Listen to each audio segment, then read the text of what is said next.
রাত দিন আপনি নফল ইবাদত করছেন আর ভাবছেন আপনার জান্নাতে যাওয়া ঠেকায় কি?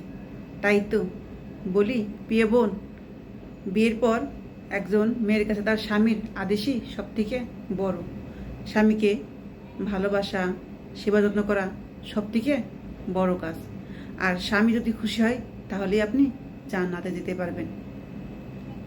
তাই নফল ইবাদতের আগে স্বামীকে খুশি করা আপনার সব থেকে বড় কাজ। কারণ এই স্বামীর উছিলাই আপনি জান্নাত পাবেন। ঠিক আছে, এই স্বামী যদি আপনার উপর সন্তুষ্ট না হয়, আপনি যতই নফল ইবাদত করুন না কেন, সেটা আপনার কখনোই কাজে দেবে না। স্বামীর মনে কষ্ট দিয়ে কোনো নারী জান্নাতে যেতে পারে না। তাই সেটার আগে, নফল ইবাদতের আগে আপনার স্বামীর মন রাখতে হবে। স্বামী কিসে খুশি হয়, স্বামী কোন কাজটা করলে বেশি খুশি হবে, তার মনের মতো করে সংসারটা গুছিয়ে করা, যাতে স্বামী খুশি হয়। এবং স্বামী কোথা থেকে আসলে দৌড়ে গিয়ে তাকে এক গ্লাস ঠান্ডা শরবত দেয়া এবং তাকে একটু বাতাস করা, এতে যে স্বামী কতটা খুশি হয় আপনি সারা জন্ম নফল ইবাদত করেও সেটা পাবেন না।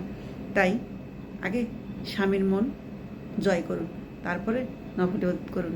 কথাগুলো মনে রাখবেন।